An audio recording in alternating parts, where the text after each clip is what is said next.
Welcome to Empower Audio. Thanks for listening, and please like, share, comments, and subscribe our channel and contents. Audiobook Summary of the Psychology of Money. Money is never just money. It is security, fear, hope, identity, love, struggle, memory, and possibility. It holds stories that stretch back to your childhood and ripple forward into your future. Every decision you make with money is shaped by your experiences, your wounds, your dreams, and the invisible rules you grew up with. This is the foundation of the psychology of money. Morgan Housel invites us to understand something simple yet profound. Financial success is not about intelligence. It is not about being able to read charts or calculate returns or predict the market. It is about behavior. You do not need to be brilliant. You need to be calm. You need patience, humility, awareness, and emotional maturity. If you can master your psychology, you can master your money. Think about the people in your life. Some struggle financially despite having high incomes. Some quietly build wealth without earning massive salaries. Then there are people who seem to sabotage their finances even while trying their best. Why? Because each person has a different emotional script. For one person, money means safety after growing up with instability. For another, money means freedom after feeling controlled. For someone else, money represents status because they never felt seen. These inner stories dictate how they save, spend, and risk far more than logic ever does. Housel reminds us that you can only understand your financial behavior when you understand your emotional background. Two people can look at the exact same situation, a recession, an investment opportunity, a sudden expense, and respond in completely different ways. Not because one is smarter, but because one carries memories of scarcity, while the other carries memories of abundance. One remembers their parents fighting about bills. Another remembers their parents investing calmly. One learned that money disappears quickly. Another learned that money grows. You are not irrational. You are responding to the emotional history that shaped you. Once you realize this, you stop shaming yourself for financial mistakes and start transforming your relationship with money from the inside out. One of the most powerful ideas in the book is the concept of seeing money not through the lens of facts alone, but through the lens of behavior. People believe that expertise in finance leads to wealth, but that is not true. The stock market is filled with highly educated people making impulsive, emotional, panicked choices. Money obeys emotional laws more than mathematical ones. You could give someone the perfect investment plan, but if they panic during downturns, or chase fads, or compare themselves to others, the plan will collapse. Wealth is built through steady emotional strength, not flashes of brilliance. This leads us to one of the most important truths in finance. No one is crazy. Everyone makes financial decisions that fit their life experience. If someone leaves the stock market after a crash, it may look irrational on paper, but if they watch their family lose everything in a previous recession, their fear has roots. If someone spends lavishly on luxury items, it might not be vanity. It might be the first time in their life they feel visible. Their behavior makes sense in the story they lived. When you stop judging other people's financial decisions, you also become less harsh toward yourself. You realize that growth begins with compassion and curiosity, not shame. Another central idea is that luck and risk shape every financial story more than we think. Success is not purely earned. Failure is not purely deserved. Two people can put in the same effort, yet walk away with completely different outcomes. Someone might achieve wealth because they happen to start a business at the perfect time. Someone else might lose everything because of events outside their control. Understanding this brings humility when you succeed, and softness when you fail.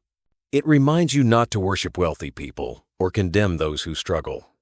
Everyone is shaped by forces they cannot see. Everyone is walking a path influenced by timing, opportunity, support, and chance. One of the greatest lessons in the book revolves around compounding the slow, quiet miracle that builds wealth over time. Compounding is not just a financial strategy, it is a psychological test. It challenges your ability to remain patient when progress is invisible. It asks you to trust time, to stay consistent, and to believe in small actions even when they feel insignificant.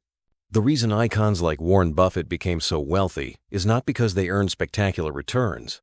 Plenty of investors have had better yearly performance. The difference is time. Buffett started investing at a young age and continued into his 90s. His wealth is a function of endurance, not brilliance. Compounding rewards long-term commitment far more than short-term skill. The earlier you begin and the longer you stay in the game, the more dramatic your results become. But most people struggle with this because compounding does not show quick excitement. It builds quietly, and quiet progress is the hardest progress for the human mind to trust. This slow power of compounding teaches a profound life lesson. Consistency beats intensity. Small savings beat sporadic large efforts. Calm discipline beats emotional swings. You do not need heroic financial moves. You need steady ones. Another insight is that wealth is what you do not see.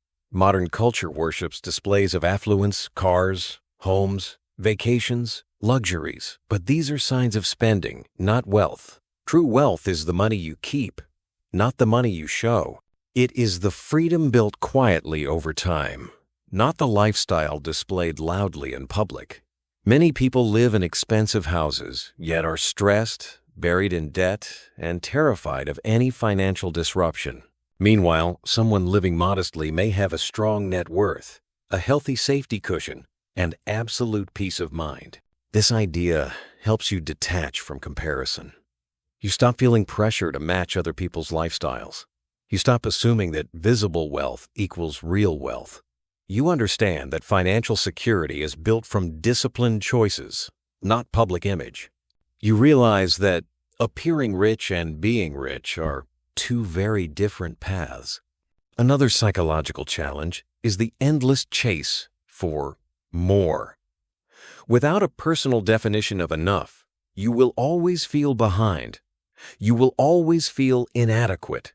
You will always believe that happiness lies just past the next income benchmark, the next purchase, the next milestone. But once you choose your own definition of enough, you step into freedom. Enough is not resignation. Enough is clarity. It is choosing to stop sprinting on a treadmill that never ends. It is choosing satisfaction over exhaustion. It is choosing grounded fulfillment over endless hunger. People who understand the power of enough spend more consciously, save more intentionally, and feel more emotionally stable. Their decisions are based on alignment, not insecurity. They do not chase status. They build stability. They do not compare their path to others. They honor their own values. Enough is one of the most freeing financial concepts you will ever learn. Another major idea in the book is that freedom is the ultimate goal of money. When people say they want to be rich, what they actually want is freedom. The freedom to wake up when they want. The freedom to work with people they enjoy. The freedom to take breaks. The freedom to choose how their time is spent. Money is a tool that buys flexibility, not just possessions. It buys autonomy. It buys breathing room. It buys the ability to shape your life according to your own values instead of being controlled by financial fear. When you internalize this, your relationship with money shifts. You start making choices that prioritize long-term peace over short-term status. You recognize that the greatest luxury in life is control over your time. You understand that time, not things, is the true currency of a fulfilling life. The book also dives deep into how emotions like fear, greed, impatience, and overconfidence shape financial choices. The market swings, headlines cause panic, social media amplifies comparison, and in those moments, it is easy to make impulsive decisions selling too soon, chasing trends, switching strategies, or overestimating our understanding. The best investors are not those who predict the future. They are those who stay steady despite uncertainty. They manage their emotions better than they manage the numbers. This emotional steadiness is a learned skill. It comes from understanding that volatility is normal. Downturns are expected. Fear is part of the journey. When you accept that, you stop reacting impulsively. You start responding thoughtfully. You build confidence not in your ability to avoid storms, but in your ability to sail through them with discipline. Saving money is another major psychological cornerstone. Many people believe saving is only for high earners. But saving is a mindset, not a dollar amount. You save because it creates space, safety, and options. Saving gives you a margin between you and life's unpredictability. Even small amounts build resilience. When you save consistently, you prove to yourself that you can care for your future self with love and responsibility. The psychology of money also emphasizes the importance of avoiding financial ruin. You do not need to be perfect to succeed. You simply need to avoid catastrophic mistakes. Wealth is not built from flawless execution. It is built from avoiding decisions that wipe you out. This is why having emergency funds, insurance, buffers, and backup plans matters. These tools protect your long-term goals from short-term disruptions. They anchor your financial life in stability so you can take opportunities with confidence. One of the final lessons of the book is that your financial plan does not need to impress anyone. It does not need to look sophisticated. It does not need to be optimized for maximum return. It only needs to align with you, your risk tolerance, your needs, your dreams, and your emotional capacity. What works for others may not work for you. There is no universal perfect plan. There is only the plan that helps you sleep peacefully at night. When you build a financial life rooted in emotional awareness, grounded values, and personal clarity, you unlock true wealth. Not just the wealth of money, but the wealth of peace, stability, and self-trust. You stop chasing what the world says you should want. You start honoring what genuinely supports your life. You stop trying to predict the future. You start preparing yourself to navigate the future with resilience. You stop seeking validation. You start seeking alignment. This expanded understanding shifts your entire financial reality. It helps you focus less on quick wins and more on sustainable habits. It helps you detach from comparison and focus on your own path. It helps you build wealth steadily, gently, calmly, and intentionally. Wealth becomes less about accumulation and more about empowerment, less about status and more about stability, less about appearance and more about freedom. When you step into this mindset, money becomes a supportive partner instead of a source of stress. It becomes a tool for creating a life filled with meaning, not pressure. You begin to experience the deeper truth of the psychology of money, that wealth is not simply a number. It is a state of being, a way of thinking, a relationship with the future you are building. In the end, the psychology of money is the psychology of self-awareness. It is the psychology of patience, the psychology of enough, the psychology of long-term thinking. When you master these, you master the quiet art of wealth. And from that place, you create a life built not on fear, but on freedom.